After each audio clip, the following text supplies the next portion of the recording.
El prometido de mi hija dijo: «Tu padre es un mendigo», hasta que llegó la cuenta y todos voltearon a verme. Así se llama esta historia, que hoy les voy a contar con todo el dolor y toda la satisfacción que aún siento en el pecho. Miren esta cartera vieja, de cuero gastado, arrugada por el tiempo, manchada por el sudor de 50 años de trabajo honrado. Parece que no vale nada, ¿verdad? Igual que yo esa tarde, cuando mi futuro yerno, un muchacho prepotente con traje caro, me miró de arriba abajo, con desprecio, con asco, y decidió, sin conocerme, que yo era un mendigo. Esta cartera, que ha guardado mis secretos, mis sacrificios, mis sueños, fue testigo de la humillación más grande de mi vida, pero también de la venganza más dulce que un padre puede experimentar.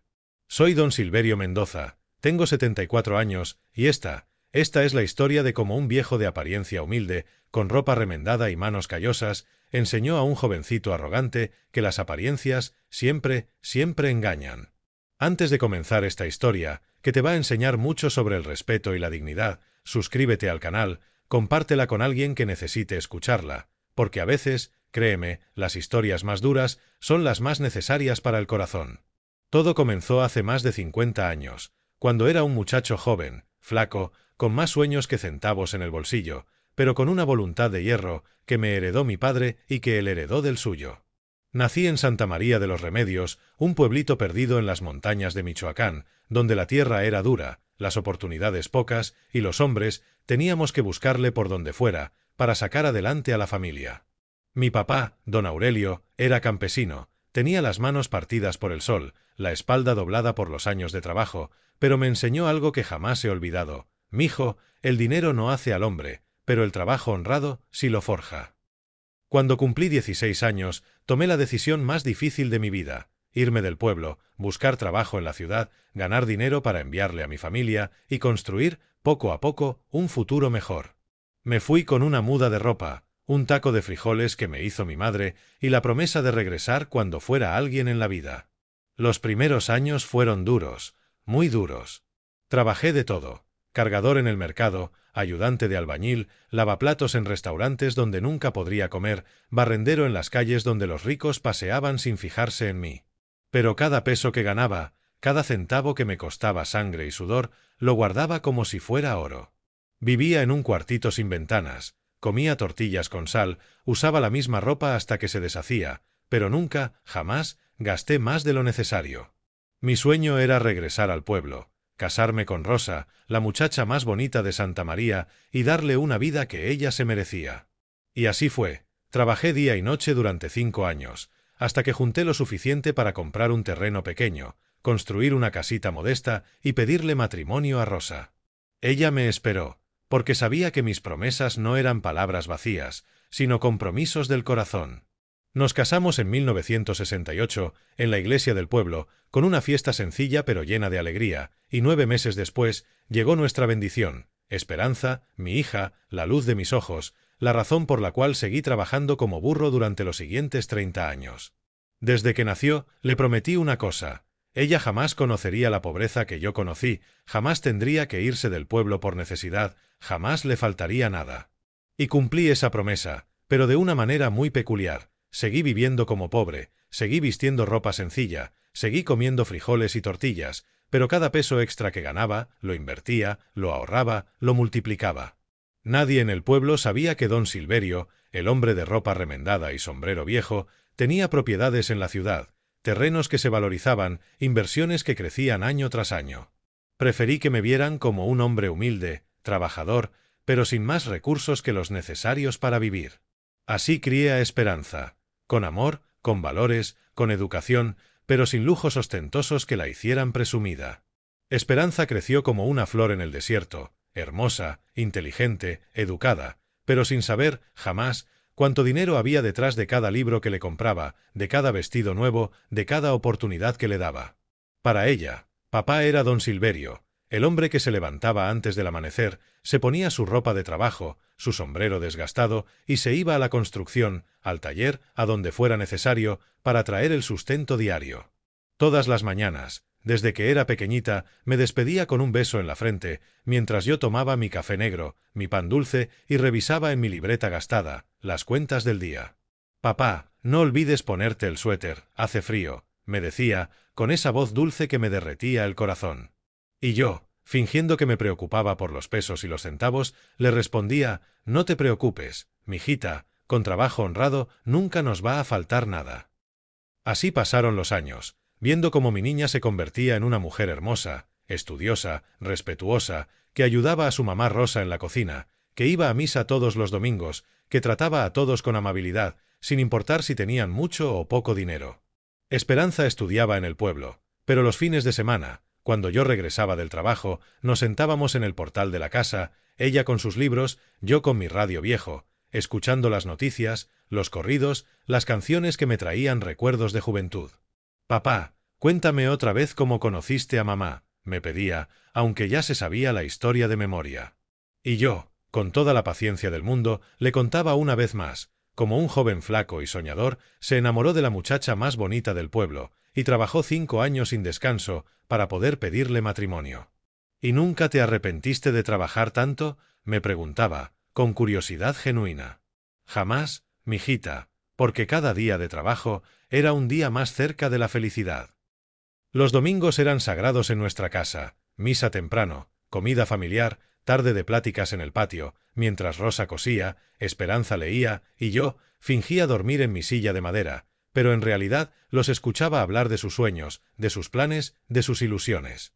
Esperanza quería estudiar en la ciudad, ser maestra, ayudar a los niños del pueblo, pero también, como toda muchacha joven, soñaba con encontrar a un buen hombre que la quisiera, la respetara y la hiciera feliz.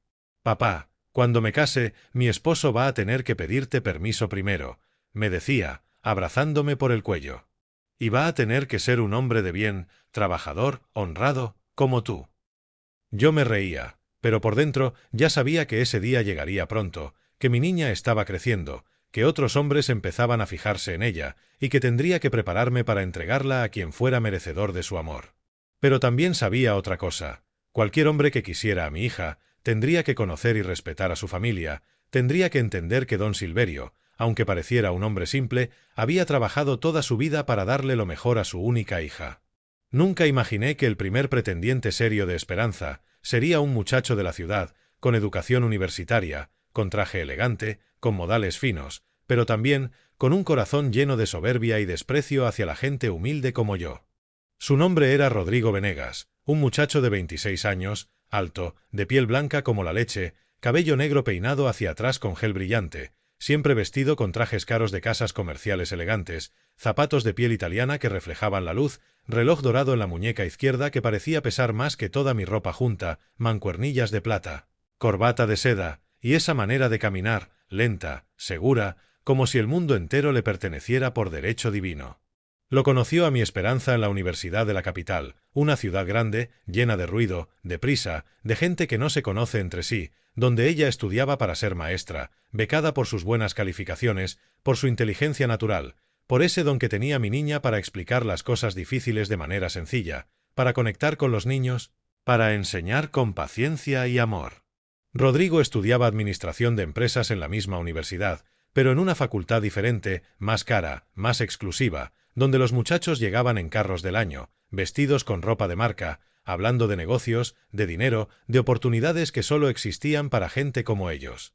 Era hijo de don Gustavo Venegas, un empresario mediano de la ciudad, dueño de una ferretería grande llamada Venegas y Hermanos, con 3 sucursales en diferentes colonias, que vendía materiales de construcción, herramientas, productos importados y que le había dado a su hijo una vida cómoda, sin necesidades económicas, sin preocupaciones reales, pero también sin humildad, sin respeto por la gente trabajadora, sin valores que lo conectaran con la realidad de los pobres, de los que sudamos la camisa para ganarnos el pan de cada día.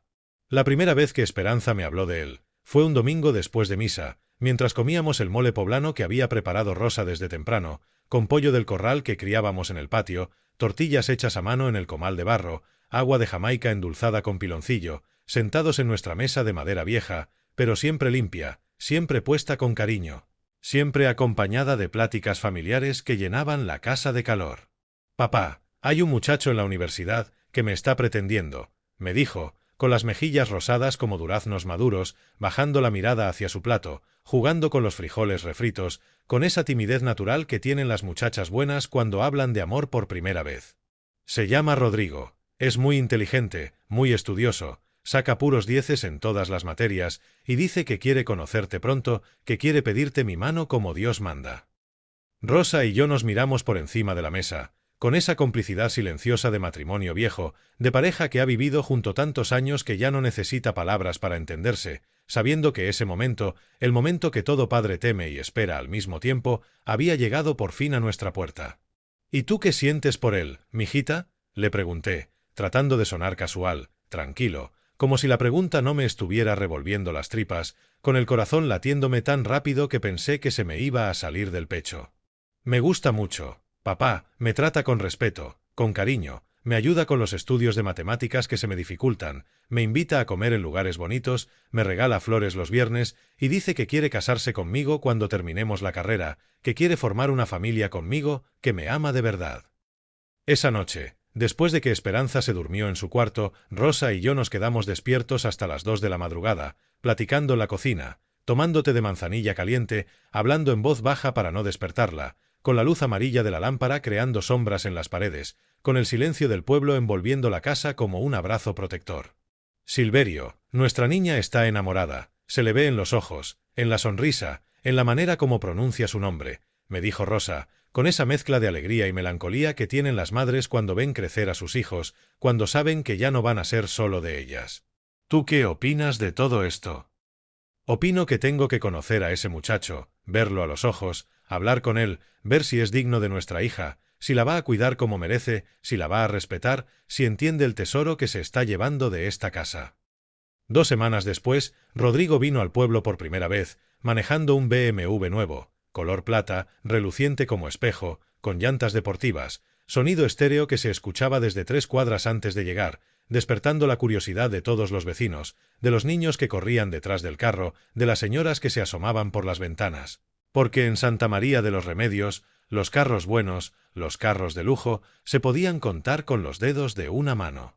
Llegó un sábado por la tarde, cuando el sol empezaba a ponerse detrás de los cerros, vestido con pantalón de mezclilla importado, camisa polo de marca extranjera, zapatos deportivos que costaban más que el sueldo de 3 meses de cualquier trabajador del pueblo, lentes oscuros caros y esa actitud de conquistador que traen los muchachos ricos cuando visitan lugares pobres. Esperanza salió corriendo a recibirlo, emocionada, nerviosa, hermosa con su vestido azul cielo, su cabello largo trenzado con listones blancos, su sonrisa que iluminaba toda la calle empedrada, radiante de felicidad por presentarnos al hombre que amaba. «Papá, mamá, él es Rodrigo, mi novio», nos dijo, presentándonoslo en el portal de la casa, donde Rosa y yo esperábamos vestidos con nuestra ropa de domingo, limpia, planchada, pero sencilla, sin pretensiones, sin lujos, pero con la dignidad que da el trabajo honrado y la conciencia tranquila. Rodrigo se acercó con una sonrisa que me pareció ensayada, estudiada, practicada frente al espejo, como si hubiera tomado clases de cómo saludar a la familia campesina de su novia universitaria. «Mucho gusto, don Silverio», me dijo, extendiéndome la mano con guante de piel, pero con una mirada que me recorría de arriba abajo, desde mi sombrero viejo hasta mis huaraches gastados, evaluándome, juzgándome, pesándome en su balanza mental, clasificándome como un hombre simple, ignorante, sin educación, sin recursos, sin importancia en su mundo de privilegios y apariencias. En ese mismo momento, en ese preciso instante que duró menos de un segundo pero que se me grabó en la memoria para siempre, supe que Rodrigo Venegas no era el hombre para mi hija, porque en sus ojos claros, fríos como hielo, vi algo que me dolió hasta el alma. Desprecio puro, desprecio hacia mi ropa remendada, hacia mi casa de adobe, hacia mi forma de hablar, hacia todo lo que yo representaba en su mundo perfecto de dinero fácil y apellidos importantes. Pero decidí darle una oportunidad a ese muchacho, porque mi Esperanza se veía feliz, enamorada, radiante como nunca la había visto, con esa luz especial en los ojos que tienen las mujeres cuando aman de verdad, y porque pensé, con la ingenuidad de un padre que quiere creer en lo mejor, que tal vez el desprecio que había visto en su mirada era solo nerviosismo, timidez de conocer a la familia de su novia, que tal vez con el tiempo aprendería a valorar las cosas importantes de la vida, que el amor de mi hija lo volvería un hombre mejor, más humilde, más humano. Qué equivocado estaba, qué ciego fui a las señales que desde el primer momento me estaba enviando el destino. Durante esa primera visita, que duró todo el fin de semana, Rodrigo se quedó en la única fonda del pueblo, el descanso del viajero, porque según él necesitaba un poco de privacidad para descansar adecuadamente, aunque la verdadera razón, que todos entendimos pero nadie dijo, era que nuestra casa no tenía el lujo al que él estaba acostumbrado. Nuestra casa no tenía aire acondicionado, solo ventiladores de techo que giraban despacio, rechinando como grillos viejos, no tenía televisión de pantalla grande, solo una pequeña de segunda mano que Rosa había comprado en el mercado de la capital, no tenía baño con tina de lujo, solo una regadera sencilla con agua que a veces salía tibia y a veces fría, dependiendo del clima y la presión.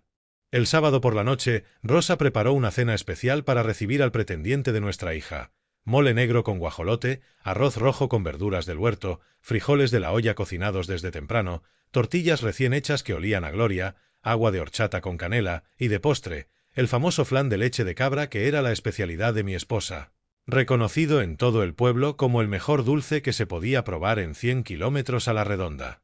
Pusimos la mesa con nuestro mantel bordado de los domingos, sacamos los platos buenos que usábamos solo en ocasiones especiales, encendimos las veladoras que daban una luz dorada y romántica, y esperamos a que llegara el muchacho, con la ilusión de una familia humilde que quiere impresionar al novio de su hija única.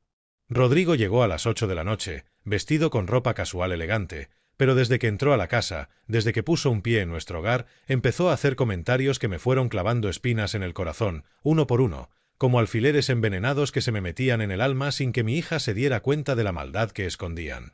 «¡Qué casa tan pintoresca!», dijo al entrar, mirando las paredes de adobe, los muebles de madera vieja, las fotografías familiares en marcos sencillos, el altar con la Virgen de Guadalupe que presidía la sala, como si estuviera visitando un museo de la pobreza, un zoológico donde los pobres vivimos para el entretenimiento de los ricos. «Es muy auténtica, muy tradicional», agregó, con una sonrisa que no llegaba a los ojos, mientras Esperanza, orgullosa e inocente, le enseñaba cada rincón de la casa donde había crecido, donde había sido feliz, donde había aprendido los valores que la convertían en la mujer extraordinaria que era. Durante la cena, mientras Rosa servía los platillos con el orgullo de una cocinera experta, mientras yo trataba de hacer conversación preguntándole sobre sus estudios, su familia, sus planes, Rodrigo siguió soltando comentarios venenosos, disfrazados de cortesía, envueltos en palabras elegantes pero llenos de desprecio hacia nuestra forma de vida.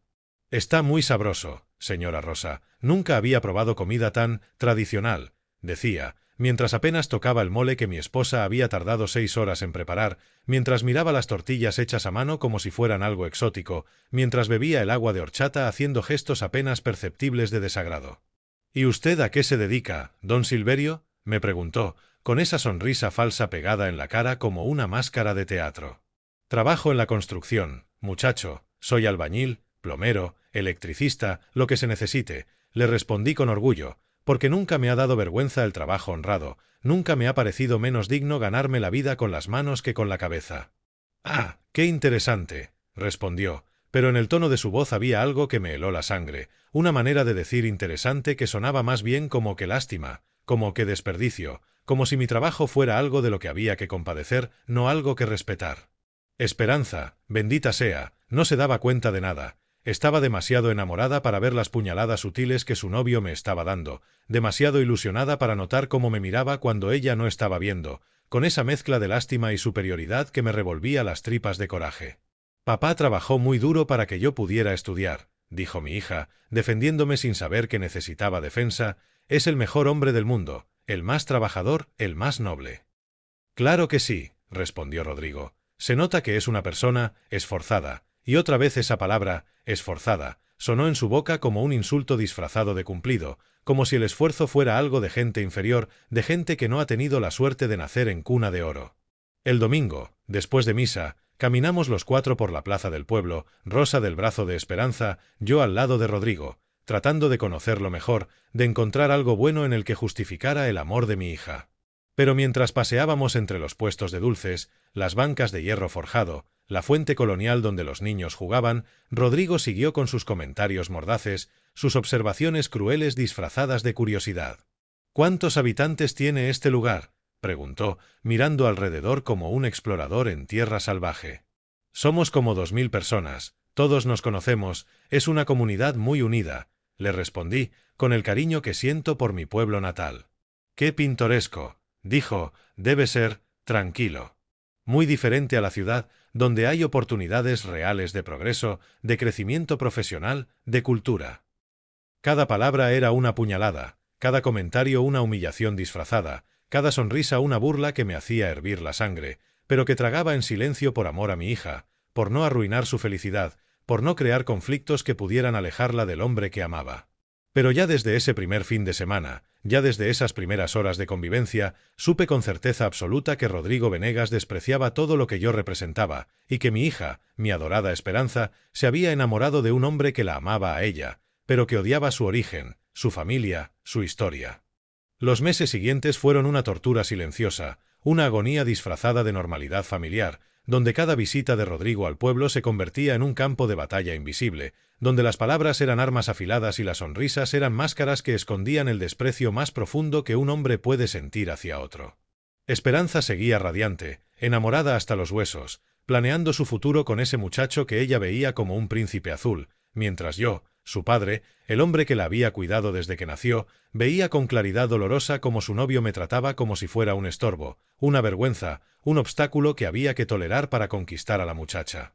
Rodrigo venía al pueblo cada 15 días, siempre manejando carros diferentes, siempre vestido con ropa nueva, siempre trayendo regalos caros para Esperanza, perfumes franceses, joyas de plata, vestidos de tiendas elegantes que costaban más que mi sueldo mensual, como si quisiera demostrarle y demostrarnos a nosotros la diferencia abismal que había entre su mundo y el nuestro, entre su dinero y mi pobreza aparente. Durante esas visitas, yo trataba de ser amable, de construir una relación con el hombre que se iba a casar con mi hija, invitándolo a desayunar en la fonda, llevándolo a conocer el taller donde yo trabajaba, presentándoselo a mis amigos, a mis compadres, a la gente del pueblo que me respetaba por mi trabajo honrado, por mi forma decente de vivir. Pero Rodrigo rechazaba todas mis invitaciones con excusas educadas pero firmes. Siempre tenía algo más importante que hacer, siempre tenía llamadas urgentes de negocios, siempre necesitaba regresar temprano a la capital por compromisos ineludibles, como si pasar tiempo conmigo fuera una pérdida de tiempo, un sacrificio doloroso que hacía solo por amor a Esperanza.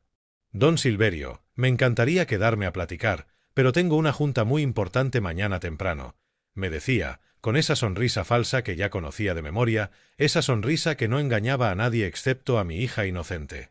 Usted entiende, ¿verdad? Los negocios no pueden esperar, especialmente en mi posición, donde tengo responsabilidades importantes que atender. Cada palabra era un recordatorio sutil de que él era importante y yo no, de que él tenía responsabilidades serias y yo solo tenía un trabajo manual sin importancia, de que él pertenecía a un mundo superior donde la gente como yo no tenía cabida. Y lo peor de todo era que Esperanza no se daba cuenta de nada, estaba tan ciega de amor, tan ilusionada con sus planes de boda, tan emocionada por su futuro en la ciudad, que no veía las señales obvias de desprecio que su novio me mandaba cada vez que estábamos juntos. «Papá, ¿no te parece maravilloso Rodrigo?», me preguntaba después de cada visita, con esos ojos brillantes de felicidad que me partían el corazón. «Es tan educado, tan inteligente, tan ambicioso. Me va a dar una vida mejor, papá, una vida con oportunidades que aquí en el pueblo no existen». Y yo, tragándome el coraje, mordiéndome la lengua para no lastimar sus sentimientos, le respondía: «Si tú eres feliz, mijita, yo también soy feliz», aunque por dentro se me estuviera desgarrando el alma al ver cómo el hombre que amaba la estaba alejando poco a poco de su familia, de sus raíces, de todo lo que la había formado como la mujer extraordinaria que era. La situación llegó a su punto crítico cuando Rodrigo, después de 6 meses de noviazgo, le propuso matrimonio a Esperanza durante una cena romántica en un restaurante elegante de la capital, con anillo de diamante, mariachis, rosas rojas, todo el espectáculo que una muchacha enamorada puede desear. Esperanza regresó al pueblo radiante de felicidad, enseñándole el anillo a todas las vecinas, contándole a su mamá cada detalle de la propuesta romántica, planeando ya la boda que sería en la iglesia del pueblo, pero con fiesta en un salón elegante de la ciudad, para que los amigos universitarios de Rodrigo pudieran asistir cómodamente. «Papá, Rodrigo quiere invitarte a cenar a la ciudad, a un restaurante muy elegante, para celebrar nuestro compromiso oficialmente», me dijo una tarde, mientras yo regresaba del trabajo, sucio, cansado, con las manos manchadas de cemento y las botas llenas de lodo. «Dice que quiere conocerte mejor, que quiere que seamos amigos de verdad, que quiere empezar una nueva etapa en nuestra relación». Por un momento, solo por un momento, Pensé que tal vez me había equivocado con ese muchacho, que tal vez el amor de mi hija lo había cambiado, que tal vez estaba genuinamente interesado en construir una buena relación conmigo. Qué ingenuo fui, qué ciego estuve a las verdaderas intenciones que se escondían detrás de esa invitación aparentemente generosa. ¿Cuándo sería esa cena, mijita?, le pregunté, tratando de sonar entusiasmado, aunque algo en mi interior me advertía que esa invitación no era lo que parecía. El próximo sábado por la noche, en un restaurante que se llama La Hacienda Imperial, dice Rodrigo que es el más elegante de toda la ciudad, donde van los empresarios importantes, los políticos, la gente de sociedad. El nombre del restaurante me sonó conocido, había escuchado hablar de él en la radio, era famoso por sus precios altísimos, su ambiente exclusivo, su clientela selecta de gente adinerada que iba allí más a ser vista que a comer. Y dice que no te preocupes por la ropa, papá, que vayas como normalmente te vistes, que él entiende que no tienes trajes elegantes, que no hay problema con eso. En esas palabras aparentemente comprensivas, en esa tolerancia fingida hacia mi forma humilde de vestir, reconocí el veneno sutil que Rodrigo había estado esparciendo desde el primer día, la trampa perfecta que me estaba tendiendo para humillarme públicamente, para demostrarle a mi propia hija la diferencia abismal que había entre su mundo y el mío. Pero acepté la invitación, porque no podía negarme sin lastimar a Esperanza, porque tenía que mantener la paz familiar, porque todavía guardaba una pequeña esperanza de que me estuviera equivocando sobre las verdaderas intenciones de ese muchacho. El sábado por la noche, me bañé con cuidado, me peiné el cabello canoso hacia atrás, me puse mi mejor camisa, la blanca de algodón que Rosa me había planchado especialmente para la ocasión, mi pantalón negro de los domingos, mis zapatos de piel que había lustrado hasta que brillaran como espejos, y tomé mi cartera vieja, la de cuero gastado que me acompañaba desde hacía 30 años, la que guardaba todos mis secretos, todos mis ahorros, toda la verdad que nadie en el mundo conocía. Antes de salir de casa, Rosa me abrazó en la puerta, con esa intuición de mujer sabia que sabe cuando su marido se está dirigiendo hacia el peligro. «Ten cuidado, Silverio», me susurró al oído, «ese muchacho no me da buena espina, algo malo va a pasar esta noche».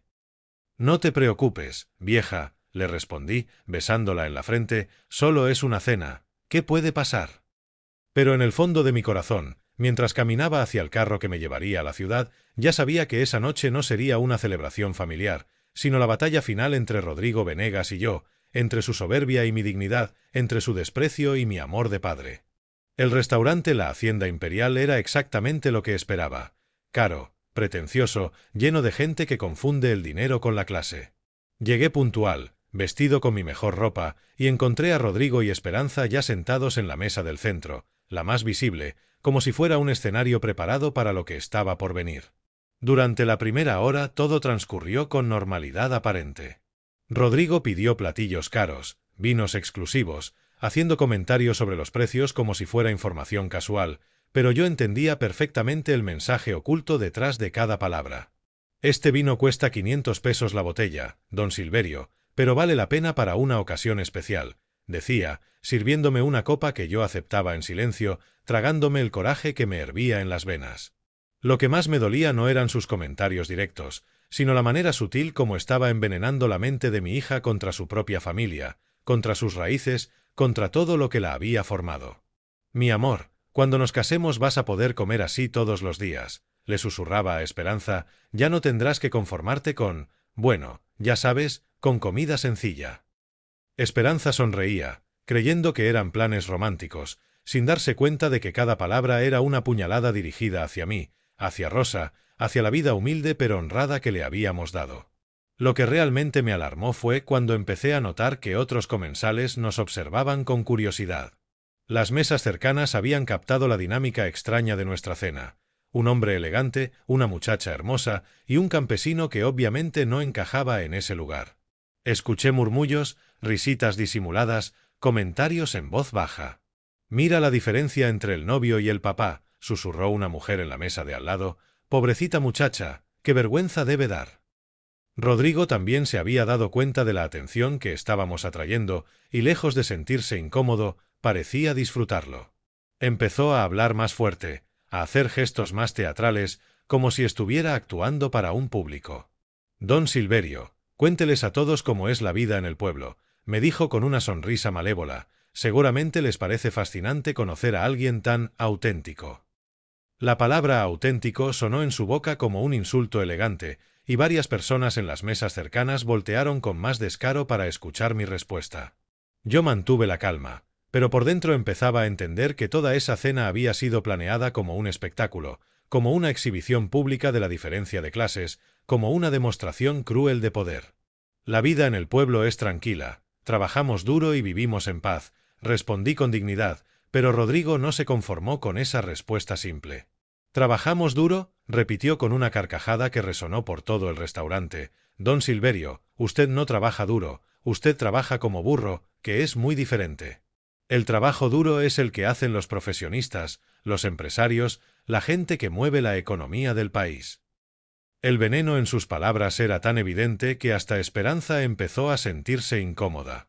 Rodrigo, por favor, le susurró, no hables así de papá.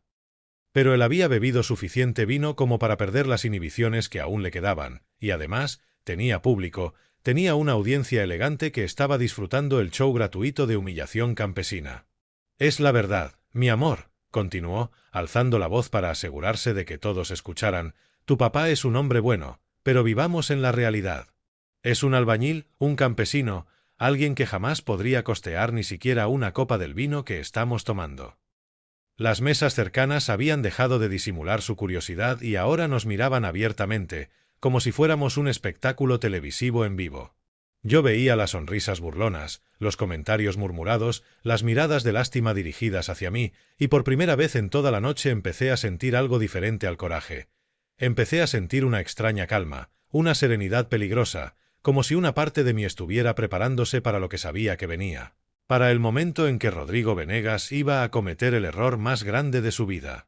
¿Saben qué es lo más triste?, continuó Rodrigo, ahora completamente embriagado por el poder, por la atención, por la sensación de superioridad absoluta que le daba humillar a un hombre mayor delante de su propia hija.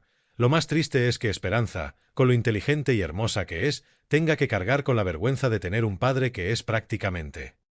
Y ahí se detuvo, con una sonrisa cruel, saboreando el momento, preparando la palabra final, la puñalada mortal que creía que me iba a destruir para siempre. Todo el restaurante parecía haber entrado en cámara lenta.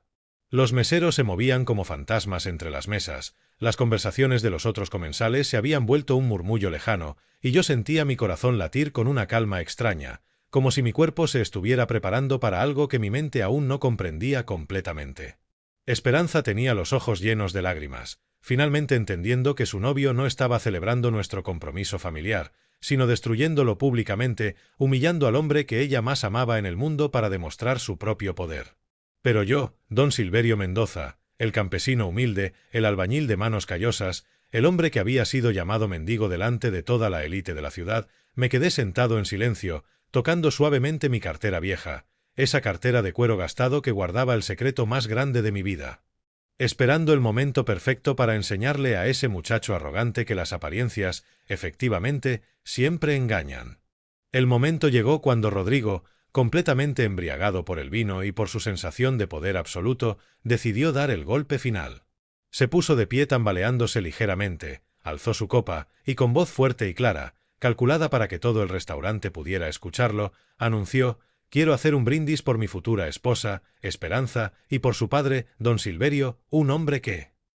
Hizo una pausa dramática, sonriendo con crueldad pura, un hombre que es prácticamente un mendigo, pero que a pesar de su pobreza ha criado a una hija maravillosa. La palabra mendigo cayó sobre el restaurante como una bomba. Se hizo un silencio absoluto, mortal, donde solo se escuchaban los latidos de mi corazón y el tintineo lejano de copas y cubiertos. Las mesas cercanas nos miraban con esa curiosidad morbosa de la gente rica presenciando una humillación pública, algunas sonrisas apenas disimuladas, murmullos de confirmación: efectivamente, se nota que no es de nuestra clase. Esperanza se quedó paralizada, con la copa a medio camino hacia los labios, los ojos muy abiertos, finalmente entendiendo que el hombre que amaba acababa de destruir públicamente la dignidad de su padre. «Rodrigo», susurró con voz quebrada, «¿por qué dijiste eso?». Pero él, disfrutando su momento de triunfo, continuó: «Es la verdad, mi amor. Tu padre es buena persona, pero vivamos en la realidad. Es un campesino pobre que no podría pagar ni siquiera una copa del vino que estamos tomando. Míralo, ropa vieja, zapatos gastados, esa cartera arrugada, es obvio que está fuera de lugar aquí. Los comensales de las mesas cercanas asintieron, confirmando en sus mentes privilegiadas lo que ya sabían, que yo era exactamente lo que Rodrigo decía, un intruso en su mundo de lujo. Yo permanecí inmóvil, sintiendo como la sangre me hervía en las venas, como cada palabra era una puñalada en el pecho, pero también sintiendo algo extraño, una calma peligrosa, como si una parte de mí supiera que este momento había sido inevitable, necesario, perfecto. Esperanza empezó a llorar en silencio, lágrimas de vergüenza, de dolor, de desilusión al descubrir la verdadera naturaleza del hombre que amaba. «Papá, perdóname», me susurró, yo no sabía que él. «No te preocupes, mijita», le respondí con una tranquilidad que me sorprendió a mí mismo. A veces es necesario que las máscaras se caigan para ver quién es quién realmente. Rodrigo, interpretando mi calma como resignación, como la aceptación final de mi derrota, se sintió completamente victorioso. «Don Silverio, espero que no se sienta mal», dijo con falsa compasión, pero alguien tenía que decir la verdad. Esperanza merece un futuro mejor, con gente de su nivel, no cargando con «bueno, usted entiende».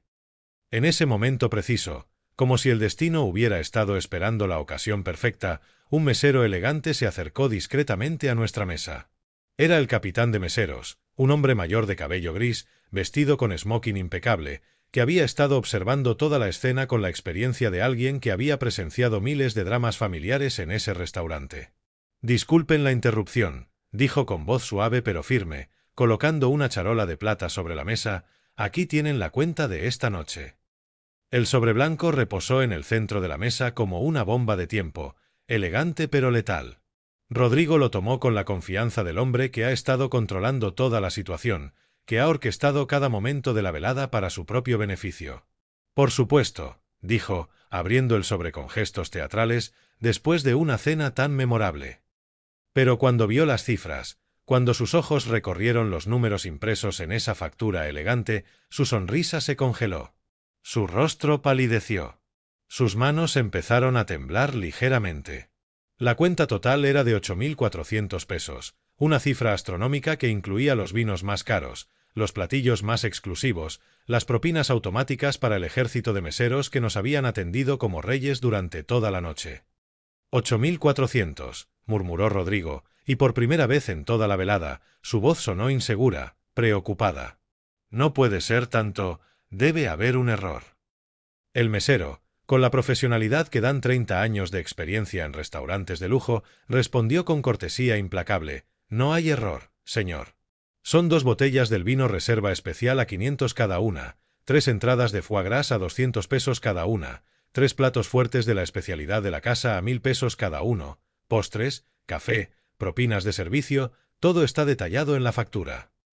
Rodrigo revisó la cuenta 1, 2, 3 veces, como si los números fueran a cambiar por arte de magia, como si pudiera hacer desaparecer esa cifra imposible con la fuerza de su voluntad. Su frente se cubrió de sudor. Sus manos temblaron más notoriamente. Su respiración se aceleró. Yo pensé que sería menos», balbuceó, y por primera vez desde que lo conocía vi miedo real en sus ojos, pánico auténtico. «¿Menos?», preguntó el mesero con una ceja alzada. «Señor, usted pidió específicamente los platillos y vinos más exclusivos de nuestra carta. ¿Acaso no revisó los precios?». Las mesas cercanas empezaron a darse cuenta de que algo estaba pasando. El hombre elegante que había estado humillando al campesino ahora se veía nervioso, asustado, atrapado en su propia trampa. Rodrigo revisó su billetera con movimientos desesperados, contó sus tarjetas de crédito, hizo cálculos mentales rápidos, y yo pude ver en sus ojos el momento exacto cuando se dio cuenta de la verdad terrible. No tenía suficiente dinero para pagar esa cuenta. El cazador se había convertido en la presa. El humillador estaba a punto de ser humillado. Y yo, don Silverio Mendoza, el mendigo, el campesino pobre, el hombre de la cartera arrugada, estaba a punto de enseñarle a todo ese restaurante lleno de gente elegante que las apariencias, efectivamente, siempre engañan. Toqué suavemente mi cartera vieja, sonreí por primera vez en toda la noche y esperé. La transformación de Rodrigo fue instantánea y brutal. El hombre seguro, arrogante, que había estado humillándome durante toda la noche, se desplomó como un castillo de naipes. Sus manos temblaban mientras revisaba su billetera una y otra vez, sacaba tarjetas de crédito, las contaba, hacía cálculos desesperados en su teléfono celular, con la frente perlada de sudor frío. «Debe haber algún error», insistía al capitán de meseros, con una voz que ya no sonaba autoritaria sino suplicante. «Yo pedí la cena, sí, pero no pensé que fuera tan... no puede costar tanto una simple cena». El mesero, con esa paciencia profesional que tienen los empleados de restaurantes caros cuando tratan con clientes que no pueden pagar sus cuentas, respondió con cortesía implacable: «Señor Venegas, usted pidió específicamente el menú más exclusivo, insistió en los vinos más caros de nuestra cava, ordenó 3 entradas de foie gras importado. Todo está detallado aquí, con precios que están claramente especificados en nuestra carta». Rodrigo tomó la carta del restaurante con manos temblorosas, buscando desesperadamente algún error, alguna salvación, pero los precios estaban ahí, impresos en letras doradas, elegantes e implacables como sentencias de muerte. El vino de 500 pesos la botella, el foie gras de 200 pesos la porción, los cortes de carne importada de 1000 pesos cada uno, todo sumado con la precisión matemática que caracteriza a los establecimientos de lujo.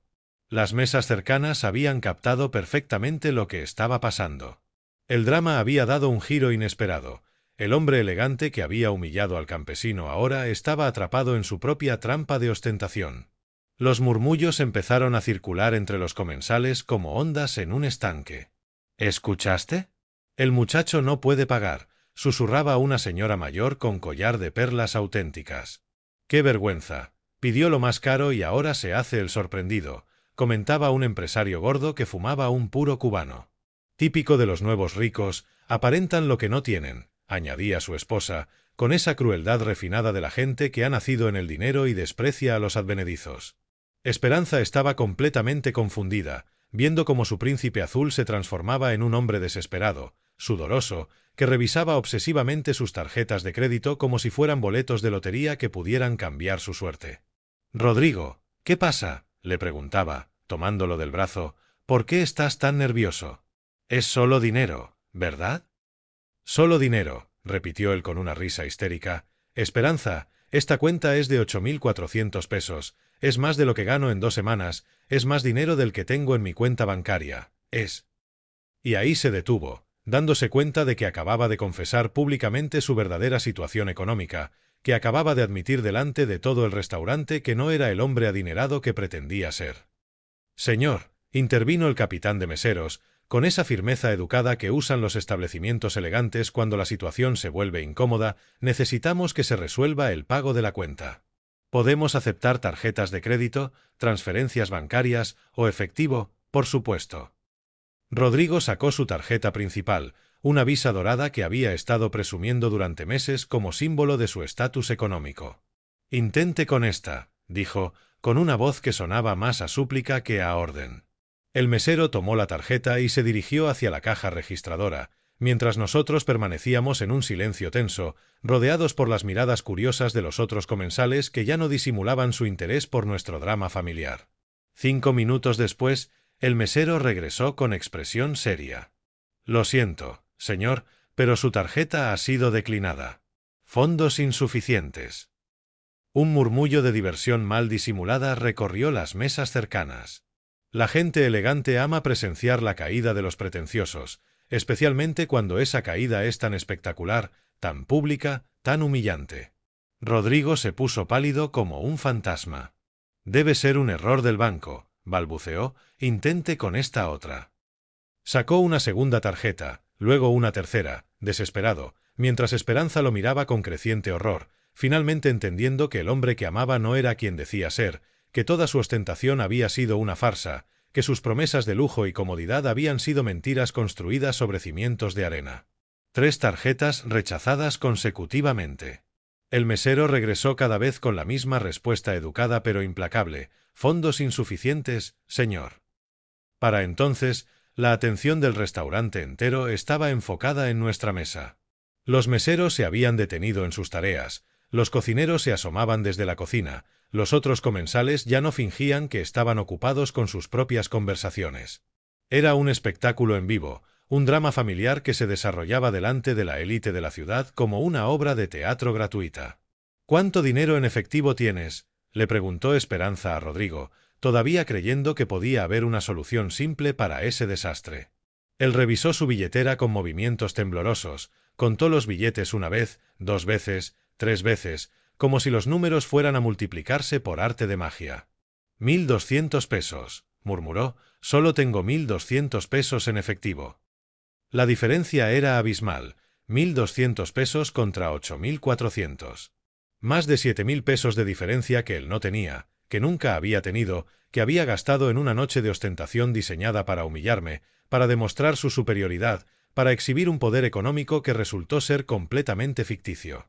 Señor Venegas, dijo el capitán de meseros, con una firmeza que ya no admitía evasivas, necesitamos resolver esta situación inmediatamente. Este es un restaurante serio, con una reputación que mantener. No podemos permitir que los clientes consuman servicios que no pueden pagar. Las palabras que no pueden pagar resonaron por todo el restaurante como una bofetada pública. El hombre que me había llamado mendigo, que había dicho que yo no podría costear ni una copa de vino, ahora era el quien no podía pagar la cuenta que había ordenado con tanta arrogancia.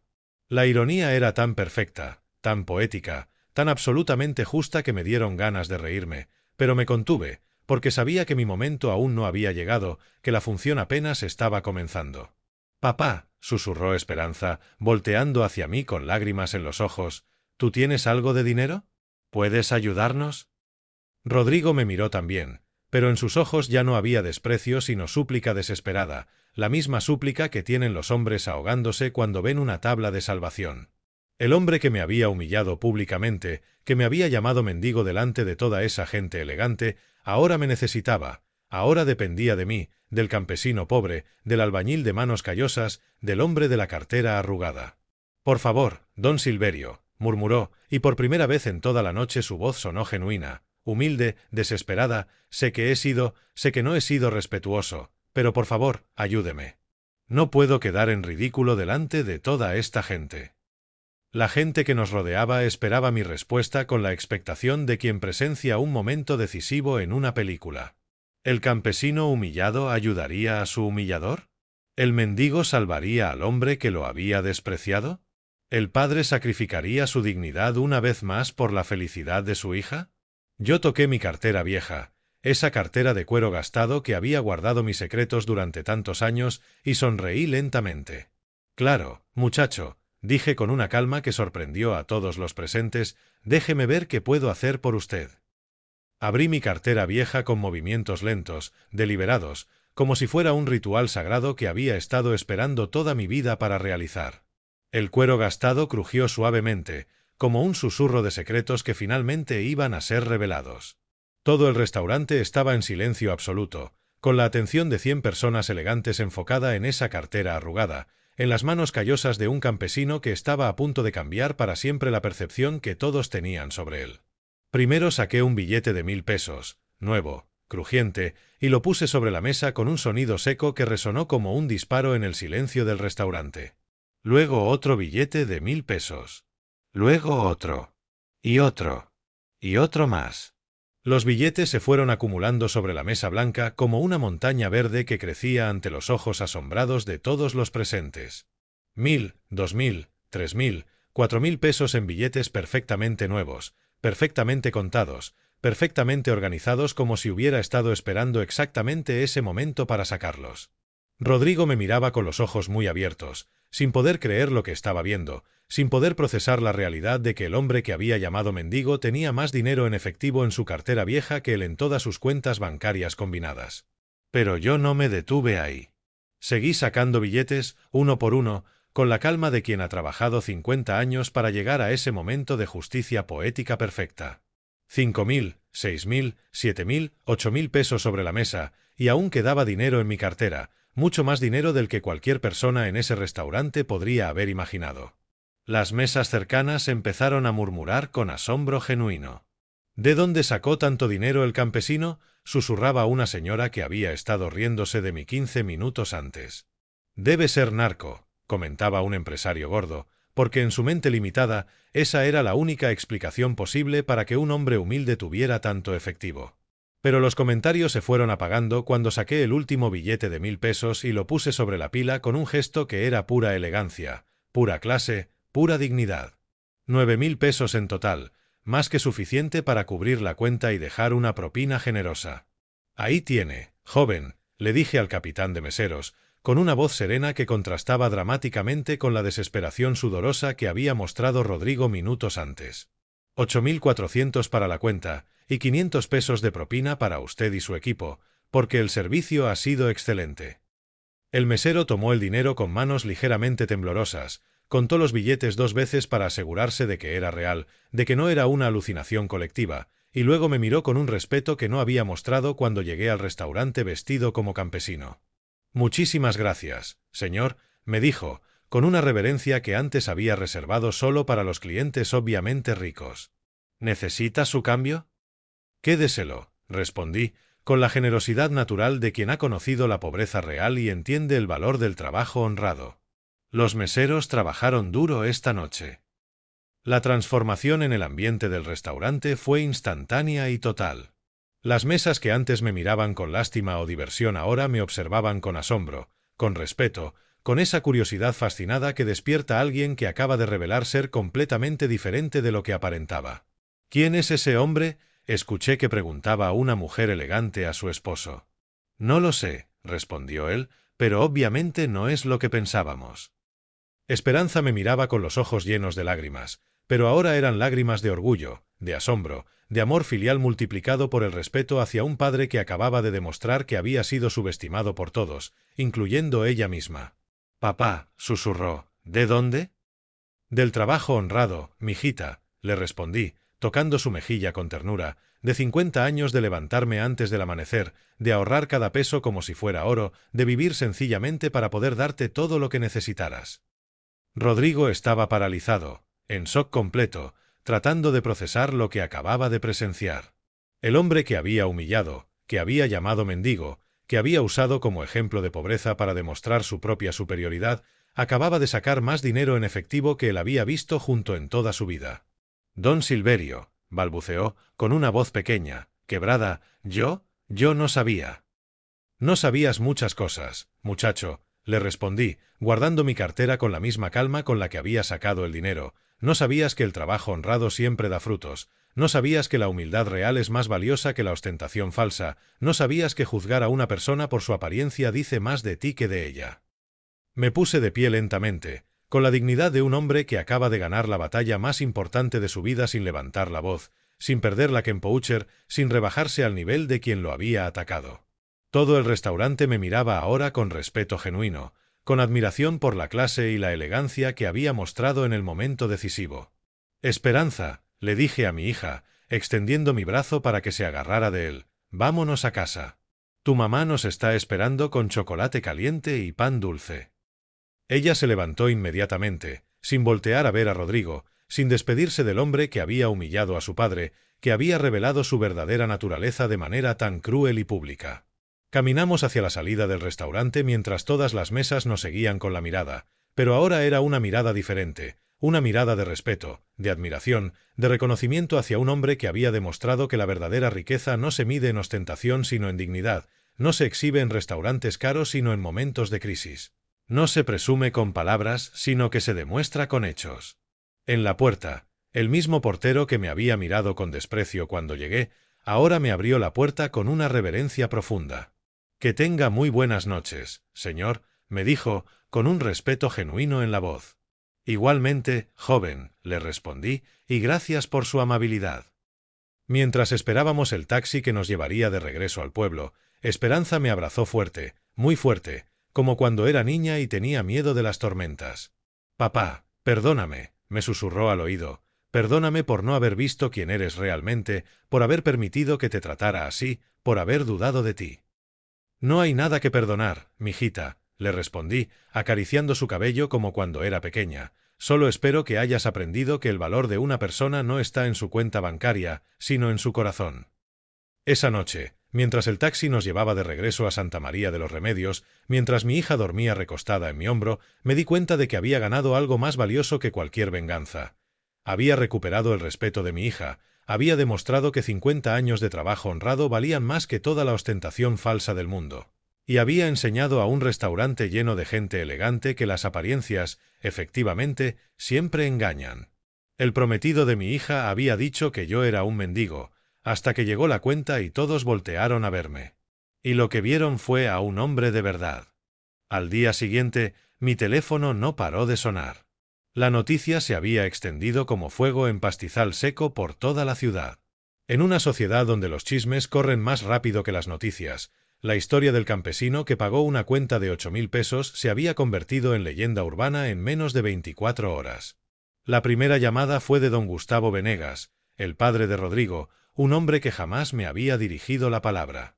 Don Silverio, necesito hablar con usted urgentemente, me dijo con una voz que mezclaba respeto con desesperación. Mi hijo cometió un error muy grave anoche. La segunda llamada fue del gerente de la Hacienda Imperial. Señor Mendoza, queremos ofrecerle una membresía VIP permanente en nuestro restaurante, con descuentos especiales y mesa reservada. Rechace cortésmente. La comida de Rosa seguía siendo mejor que cualquier platillo de chef francés. Pero la llamada que más me impactó fue la de un periodista de la sección social del periódico principal de la ciudad. Don Silverio, nos gustaría hacer un reportaje sobre usted. La historia se ha vuelto viral en redes sociales. ¿Quién es el misterioso campesino millonario? Es tendencia nacional. Colgué inmediatamente. Esperanza pasó todo el día en silencio, procesando lo ocurrido. Por la tarde, mientras tomábamos café en el portal de la casa, me hizo la pregunta que había estado evitando. Papá, ¿cuánto dinero tenemos realmente? Lo suficiente para que nunca te preocupes por nada, mijita, le respondí, pero no tanto como para que te olvides de quién eres. Esa misma tarde llegó Rodrigo al pueblo. Llegó solo, sin su carro lujoso, en un autobús de segunda clase, con la ropa arrugada, los ojos rojos de no haber dormido, la actitud de un hombre derrotado que viene a pedir perdón sabiendo que tal vez sea demasiado tarde. Don Silverio, me dijo, quitándose el sombrero que nunca antes había usado, vengo a pedirle perdón y a pedirle una oportunidad. La oportunidad ya la tuviste, muchacho, le respondí sin levantarme de mi mecedora, y la desperdiciaste de la peor manera posible. Entiendo que me odie, continuó, entiendo que no me perdone nunca, pero por favor no me quite la oportunidad de amar a su hija. Yo no te voy a quitar nada, le dije, señalando hacia la puerta donde Esperanza había aparecido al escuchar su voz, será ella quien decida si un hombre que puede humillar a su propio padre merece su amor. El encuentro entre Esperanza y Rodrigo duró apenas 5 minutos. 5 minutos en los que él trató de explicar lo inexplicable, de justificar lo injustificable, de arreglar lo que se había roto para siempre. Era el alcohol, mi amor, le decía con desesperación, no era yo hablando, era la presión social, eran mis inseguridades. Era tu verdadera personalidad, le respondió Esperanza con una frialdad que no le conocía, y ahora sé exactamente qué clase de hombre eres. Se quitó el anillo de compromiso, ese anillo de diamante que él había comprado a crédito, y se lo devolvió sin ceremonias. No puedo amar a un hombre que desprecia a mi familia, le dijo, no puedo construir un futuro con alguien que ve la humildad como una enfermedad. Rodrigo se fue como había llegado, solo y derrotado, pero esta vez cargando algo más pesado que el equipaje, la certeza de que había perdido a la mejor mujer de su vida por culpa de su soberbia. Esa noche, mientras Rosa preparaba chocolate caliente como había hecho durante 20 años, Esperanza se acercó a mí con una expresión que no había visto desde que era niña. «Papá, quiero que me enseñes sobre el dinero», me dijo, «quiero aprender cómo lo hiciste, quiero entender cómo un hombre puede ser rico sin que nadie lo sepa». «Mañana empezamos, mijita», le respondí, abrazándola, «pero recuerda que el dinero es solo una herramienta. Lo importante es cómo lo uses». Por primera vez en meses, mi familia estaba completa nuevamente. Las siguientes semanas trajeron un cambio profundo en nuestra familia. Esperanza empezó a levantarse temprano conmigo, algo que no había hecho desde niña. Me acompañaba a revisar las propiedades que tenía en la ciudad, los terrenos que había comprado años atrás cuando nadie creía en esos barrios, los pequeños negocios en los que había invertido silenciosamente.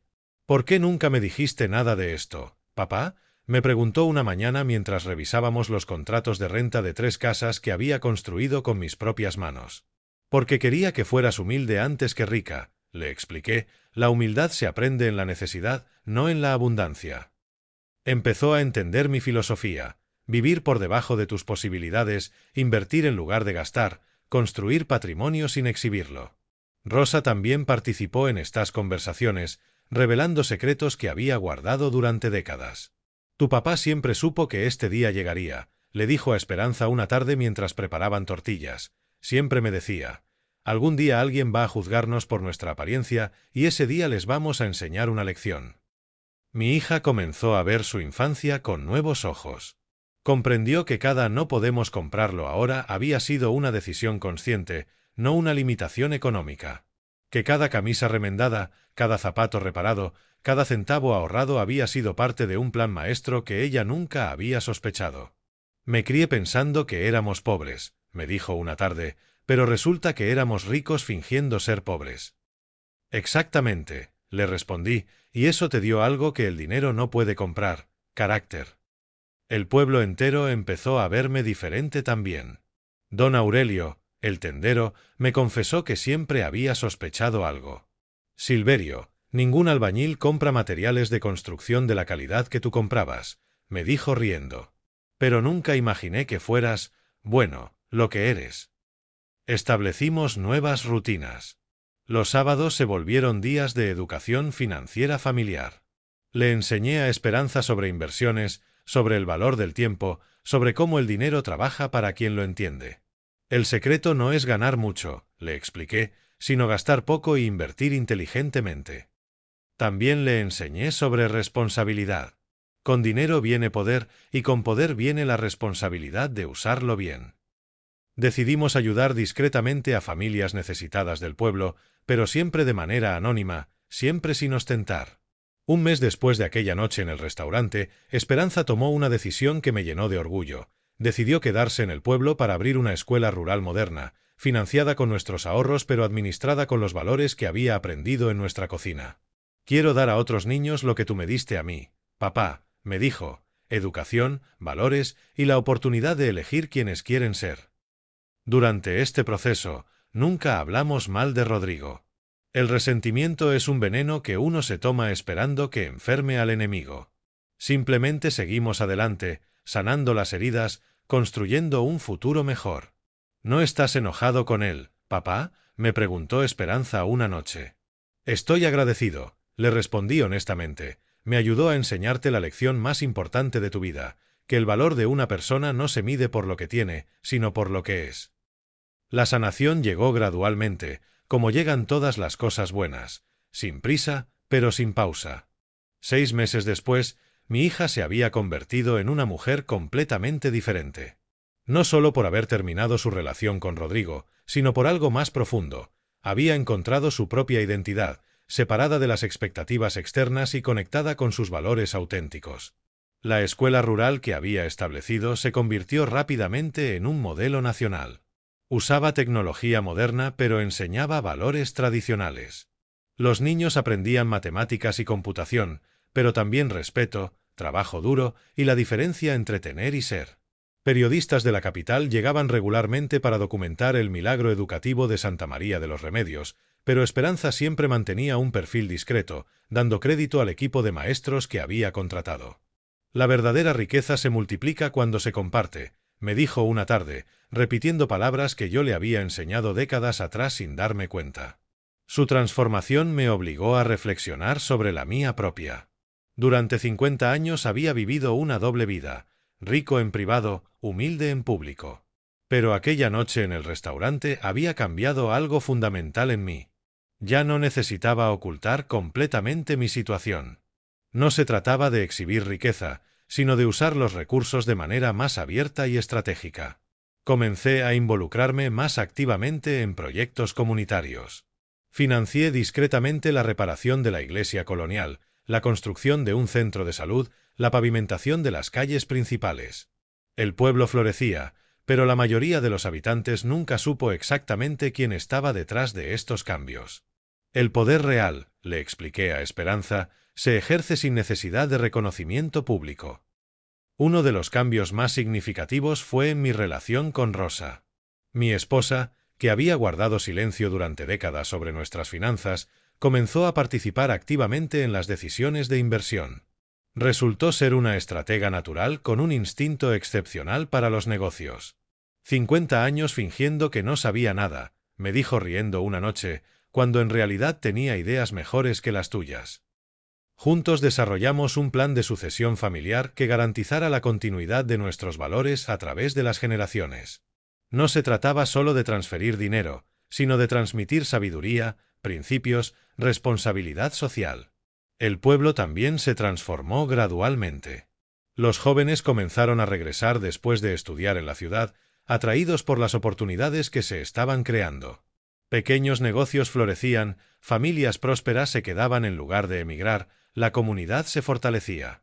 Santa María de los Remedios se convirtió en un ejemplo de desarrollo sustentable, donde la modernidad convivía armoniosamente con la tradición. Pero quizás la transformación más profunda fue en mi comprensión del legacy que estaba dejando. No se trataba del dinero acumulado durante décadas de trabajo duro, sino de las lecciones transmitidas, los valores arraigados, la diferencia real en la vida de las personas. Papá, me dijo Esperanza una noche mientras revisábamos los proyectos de la escuela, creo que finalmente entiendo por qué viviste como viviste todos estos años. ¿Y por qué crees que fue?, le pregunté, curioso por conocer su perspectiva. Para que cuando llegara el momento de usar el dinero, supiéramos usarlo bien, respondió, para que nunca confundiéramos el tener con el ser. Esa respuesta me confirmó que la transformación estaba completa. Mi hija había aprendido la lección más importante de la vida, que la verdadera riqueza no se mide en pesos, sino en impacto positivo, en vidas cambiadas, en diferencias reales en el mundo. Y yo había aprendido algo también, que después de 50 años de silencio, había llegado el momento de usar mi historia para enseñar a otros que las apariencias engañan, que el trabajo honrado siempre da frutos y que la humildad genuina es el fundamento de toda prosperidad real. 2 años después de aquella noche en la Hacienda Imperial, mi vida había encontrado un equilibrio perfecto entre lo que siempre fui y lo que había decidido mostrar al mundo. Ya no era el campesino que ocultaba completamente su situación, pero tampoco era el hombre que exhibía su riqueza sin propósito. Era, simplemente, don Silverio Mendoza, un hombre de pueblo que había aprendido a usar sus recursos con sabiduría. Mi rutina matutina seguía siendo la misma. Me levantaba antes del amanecer, tomaba mi café negro, revisaba mis cuentas en la libreta gastada. Pero ahora, en lugar de ir solo a la construcción, caminaba hasta la escuela de Esperanza para desayunar con los niños del programa de becas que habíamos establecido. «Buenos días, don Silverio», me saludaban con respeto genuino, no porque supieran cuánto dinero tenía, sino porque sabían que me importaba su futuro. La escuela se había convertido en el orgullo del Estado. Niños de familias campesinas competían académicamente con estudiantes de colegios privados de la capital. El secreto era simple. Combinábamos educación de primera calidad con valores sólidos, tecnología moderna con sabiduría tradicional. Esperanza había encontrado su propósito verdadero. A los 28 años dirigía una institución educativa reconocida nacionalmente, pero más importante, había encontrado el amor auténtico con Miguel, un ingeniero agrónomo que trabajaba con las familias del pueblo para modernizar sus cultivos. Era un hombre sencillo, trabajador, que la amaba por quien era, no por lo que tenía. ¿Sabes qué es lo que más me gusta de Miguel, papá?, me preguntó una tarde mientras preparábamos la boda sencilla que se celebraría en la iglesia del pueblo. Que después de 2 años de conocernos, todavía no sabe exactamente cuánto dinero tenemos, y no le importa. Rosa había florecido también. Mi esposa, liberada del secreto que había cargado durante décadas, se había convertido en la coordinadora no oficial de todos los proyectos comunitarios. Organizaba brigadas médicas, programas de microcréditos para mujeres, talleres de oficios tradicionales. Su cocina se había convertido en el centro de operaciones de una revolución silenciosa que estaba cambiando la vida de cientos de familias. Los domingos por la tarde, después de misa, me sentaba en el mismo portal donde había pasado miles de tardes anteriores. Pero ahora, en lugar de fingir que dormía mientras Rosa y Esperanza platicaban, participaba activamente en las conversaciones sobre el futuro del pueblo, sobre los nuevos proyectos, sobre los sueños que se estaban haciendo realidad. Mi cartera seguía siendo la misma, gastada y arrugada, pero ya no cargaba el peso del secreto. Ahora llevaba algo diferente: fotografías de los niños becados, cartas de agradecimiento de familias que habían salido adelante, reportes de impacto de los proyectos comunitarios. La riqueza real no eran los billetes, sino las vidas transformadas. Una tarde, mientras revisaba los estados financieros en mi mecedora favorita, llegó un mensajero con una invitación elegante. Era de la Hacienda Imperial. Me invitaban a ser el orador principal en su cena anual de beneficencia. Sonreí y guardé la invitación sin responder. Mi mensaje ya había sido entregado aquella noche, hace 2 años. No necesitaba repetirlo. La nueva realidad era que había aprendido a ser rico sin perder la humildad, a tener poder sin abusar de él, a usar el dinero como una herramienta de justicia social en lugar de como un símbolo de estatus personal. Y lo más importante, había criado a una hija que entendía perfectamente la diferencia entre tener y ser, entre aparentar y servir, entre acumular y compartir. El ciclo estaba completo, pero la historia continuaría en las próximas generaciones. 5 años han pasado desde aquella noche en la Hacienda Imperial, y cada vez que abro esta cartera vieja, de cuero gastado, recuerdo la lección más importante de mi vida, que las apariencias siempre engañan, pero la verdad, tarde o temprano, siempre sale a la luz. Hoy, a los 79 años, puedo decir con certeza que esa humillación pública se convirtió en la bendición más grande que pude haber recibido. No solo porque me permitió enseñarle a mi hija el valor real de las cosas, sino porque me enseñó a mí mismo que no necesitaba ocultar quién era para ser respetado. El pueblo de Santa María de los Remedios ya no es el mismo lugar olvidado de hace 5 años. Se ha convertido en un ejemplo nacional de desarrollo comunitario, donde la educación de calidad convive con valores tradicionales, donde la prosperidad se comparte en lugar de exhibirse, donde los jóvenes regresan en lugar de irse. Esperanza y Miguel tienen ahora 2 hijos pequeños, que crecen aprendiendo las mismas lecciones que yo traté de enseñarle a su madre, que el trabajo honrado dignifica, que la humildad es fortaleza, que el dinero es solo una herramienta para hacer el bien. Rodrigo se casó hace 2 años con una muchacha de su misma clase social, alguien que no cuestiona su ostentación porque viene de la misma mentalidad superficial. Según me cuentan, sigue trabajando en el negocio de su padre, sigue presumiendo lo que no tiene, sigue creyendo que el valor de una persona se mide por su cuenta bancaria. No le guardo rencor, le agradezco. Sin su crueldad, mi hija nunca habría aprendido a distinguir entre el oro verdadero y la hojalata brillante. Mi cartera ahora guarda cosas diferentes: fotografías de mis nietos, cartas de antiguos estudiantes de la escuela que han triunfado en la vida, reportes de impacto de los proyectos comunitarios que hemos desarrollado. La riqueza real no son los billetes que una vez saqué para sorprender a un restaurante lleno de gente pretenciosa. La riqueza real son las sonrisas de los niños que ahora tienen oportunidades que antes no existían. Si algo he aprendido en estos 79 años de vida, es que la humildad genuina siempre vence a la soberbia fingida, que el trabajo honrado siempre da mejores frutos que la herencia fácil, y que el respeto verdadero se gana con acciones, no con palabras elegantes o trajes caros. Rosa siempre me dice: Silverio, tu historia debe contarse para que otros aprendan. Tal vez tiene razón. Tal vez otros padres necesiten saber que es posible ser próspero sin ser ostentoso, que es posible educar hijos humildes en la abundancia, que es posible usar el dinero como herramienta de justicia social en lugar de como símbolo de superioridad personal. El prometido de mi hija dijo que yo era un mendigo, hasta que llegó la cuenta y todos voltearon a verme. Pero lo que realmente vieron esa noche no fue a un hombre rico fingiendo ser pobre, sino a un padre que había trabajado 50 años para proteger a su familia y estaba dispuesto a defender su dignidad cuando fuera necesario. Esa es la historia que quería contarles, la lección que quería compartir con ustedes. Si esta historia tocó tu corazón, deja un comentario compartiendo cómo te afectó y no olvides seguir el canal. Este viejo abuelo aún tiene muchas historias que contar, historias que pueden cambiar una vida. Porque a veces, las historias más simples encierran las verdades más profundas.